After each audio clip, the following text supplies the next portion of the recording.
switch those around.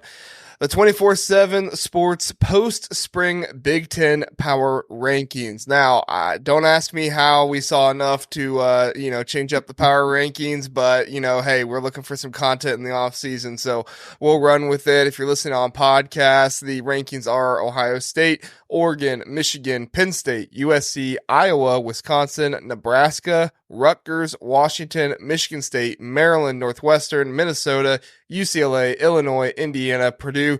Zach, I haven't asked you first on anything so far tonight. So, Zach, what are your thoughts on these power rankings from 24/7? Well, my first thought is how refreshing is it to see Rutgers in the top half of the Big Ten power rankings? I thought the same. Yeah. I was waiting, bracing myself. I was like, oh, I like that. Yeah. Well, and even if you look, going back to that schedule question, they face USC, Wisconsin, and Nebraska. They're the only teams above them in the power rankings. And Yes. so I thought that was interesting. And I think it bodes well. I actually really, I think that's actually a really good position for Rutgers.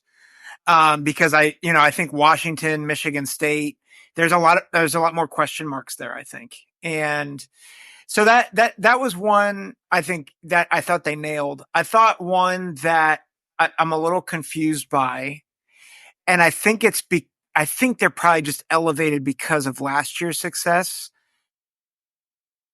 I get Northwestern being 13. I can understand it, but Brendan Sullivan is going to be gone. He's in the transfer portal. There's not a lot of depth returning. There's not a lot of that. Like, they didn't recruit well. They didn't do anything in the transfer portal. So I'm like, I just don't know. Like, as much as I love David Braun, I'm like, it almost feels like, the old Pat Fitzgerald years where, hey, we won the Big Ten West. Hey, we're like a 2-win team. And it kind of feels like that same thing. And I pair that with Purdue being last. I really think people continue to sleep on Hudson Card. I know he struggled a bit last year, but like Hudson Card alone, I just don't think you can have Purdue 18th. I totally agree. Purdue is my number one thing to bring up. I think that they got some good DBs coming in. The Nyland Green from Georgia, I think he's going to be huge for them. I think they're going to be healthy on the offensive line this year. I don't think the Purdue team that we saw last year is going to be indicative of the Purdue team that we see this year, just because they did have so many injury concerns on the offensive line. But Larry, your Rutgers Scarlet Knights up in the top half of the Big Ten. What are your overall thoughts on these rankings here?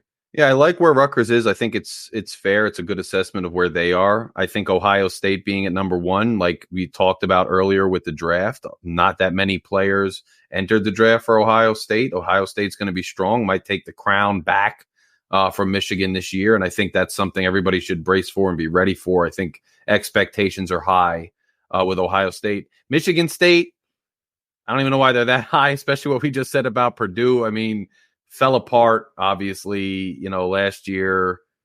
I understand there's some, rejuvenation and whatnot, but it seems a little high. And Maryland, I'm not saying they're world beaters again, but they always have talent, and they've kind of been on an upswing. I can't say that I'm intimately as plugged in with the entire transfer portal situation with them if there's some reason. I'm not saying necessarily way up there, but they seem, you got Michigan State above them. It's just interesting to me in that regard. And Minnesota, I'm not saying, again, Minnesota is amazing, but Curt's sitting here, we're talking about it. They just got a highly touted quarterback who, from what I've read, I understand he's coming up from FCS. He's, he might wind up in the Senior Bowl. I mean, it's not like they haven't gotten some re-injection of talent there. And PJ Fleck has been successful in certain seasons with them in the past. So I'm interested in some of that bottom half and how they came up with it. And I'm curious to see if the bottom half of that ranking gets reshuffled, quite a bit by the end of the season. I agree. I was actually going to say I'd put, it's not just because Curt is here. I was going to put Minnesota at least above Maryland in this. I probably would also question Michigan State as well. I believe in Jonathan Smith, and I think Aiden Childs is a really good quarterback. I just think that they've lost so much in the transfer portal here lately, and I don't know if they've replenished all of that. They've gotten good players. Don't get me wrong. They're definitely getting good guys in there, but I don't think this is going to be a magical year where Jonathan Smith has them back as a bowl team again. I could see them, only winning 4 or 5 games this season. And I don't even think that's a bad start for Jonathan Smith, because I think he's just rebuilding things to the point where you have to give him a year. They only had 1 draft pick this year. So, and that wasn't because they had, guys come back. It was an issue last year with their talent, and he still needs time to get his talent in there. Curt, your thoughts? Yeah, listen, I think Minnesota's better than 14. I am biased, obviously, but I will also say I do get it. We lost our D coordinator. It's a new quarterback room. Tyler Nubin is out the door. So I understand. I really do understand the ranking. I know you guys already brought it up. Michigan State has a defensive player in the transfer portal that played significantly almost every time I check Twitter. Both of their D linemen are in, their D tackles are in there. Yeah. And I'm not just bitter at Michigan State to bring that up really fast. I'm not just bitter at Michigan State for stealing our defensive coordinator last year. I'm not. I don't know who's out there to play defense. I get offense is sexy, and that's what's going to drive the rankings for the most part. And they brought in Oregon State's offense for the most part. So I do think they have a good coach and will be good. I just, as Gopher fans, we just feel like there's certain teams that will always get the benefit of the doubt in the offseason. We're not one of those teams. Looking at Nebraska, don't get me wrong. I think they're getting better. Matt Rule is a good coach.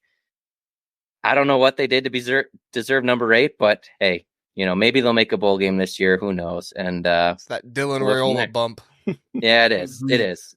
But to be honest, I think after probably 4, there's a lot of unknown just with all the transfers and of how it's going to, we don't know how it's going to shake out. So I think this list will change plenty once the actual season starts. And, I don't mind being the underdog. I don't mind being under the radar. So I just want to comment on that last point you made, Curt. I do think that's part of the issue, is that there's so much uncertainty. I think even I think 5 through 18, there's a lot of question marks. Like USC could be elite this year, or they could be 7-5, 6-6.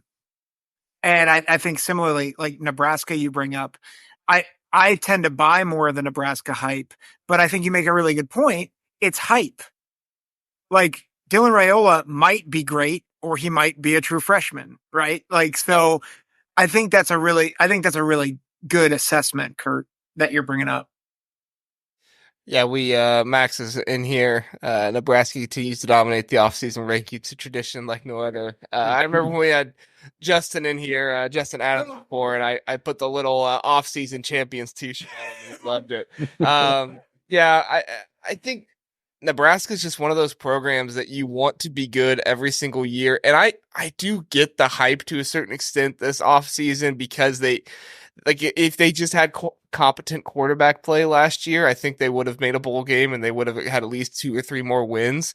That has been said the last 5 years. That's all I'm saying. That's all I'm saying. No, but I do believe in Matt Rule. I do believe in Matt Rule. Yeah, that literally was the next thing I was going to say. But we keep saying this over and over and over again, whether it's quarterback play, whether it's defense, whether it's, offensive line, whatever it is, there is always that missing piece that Nebraska just never seems to have. I believe more in Matt Rule than I do in Scott Frost, but I tend to agree. Nebraska at 8. I don't know. Are we really going to put Nebraska over the national championship runner-ups last year? I mean, I know Washington lost a whole lot of people, but I don't know. It just gives me pause. Weird. Yeah. But yeah. Any thoughts on UCLA, Illinois, Indiana? We didn't mention them at all. Anybody have any thoughts on that? That seems solid to me. Illinois may be a spot or 2 higher, but I can't argue too much with it. Any thoughts there? Are we not sure? Sorry, go ahead. No, I was going to say, no, I'm with you. I kind of don't see too many issues there. but Zack might have more insight because he looked like he was going to really go into something. Well, I was going to say, are we not sure that UCLA may not be the worst team in the conference? Yeah, I agree. Quite possible. It's very possible. Yeah. I mean, that's my thing where it's like UCLA, Indiana, Illinois, I think are going to battle for that worst in the conference tag there, which I have more faith in Illinois than I do UCLA or Indiana, but combine that with my Purdue there, my Purdue thoughts there. But and let's end on this, guys. Ohio State, Oregon, Michigan. We talked a little bit about Ohio State stuff. Don't feel bad. Don't hurt my feelings. My feelings have been hurt enough. It's okay. I'm a big boy. I can accept it if anybody else thinks that Ohio State won't win at all. But do we like that selection of Ohio State over Oregon? And should the three-time back-to-back Big Ten champions really be third? I mean, I don't know. I feel like you win 3 times back-to-back. Doesn't matter how many players you lose. You're at least first or second. I don't know. That's just me, but you guys tell me. I'm not trying to stand up for Michigan. I'm vomiting while I'm doing it. I mean, I don't know. To see and hear, it's weird. But I look, you change coaches, you lose quarterbacks. I mean, you're only dropping 2 spots from 1 to 3. I think it makes sense. It would be different if you just had an exodus of talent, but you had the same regime completely in place, with not saying they don't have a pipeline because they do, but when it's iconic coach here. I mean, things change, and from 1 to 3 is right within the realm of maybe where that should bring you. I don't have a problem with it. Mm-hmm. I just look at what Ohio State added and returned from players that could have gone, like you said, to the draft, but came back. And then you add guys like Caleb Downs on the defensive side of the ball, and then kind of probably overall improve that quarterback room. I get Ohio State being number 1, and Michigan did. What they have, like 12 guys drafted, I think it was, or something 13, like that. So 13. So that's about half the team there. So they do have to replenish some of that. Now they usually recruit really well, so I'm sure they got studs in the waiting, but yeah, I think just with the amount they lost and losing Harbaugh, I think that is a big loss. I know a lot of people hate him. He's a great coach. Being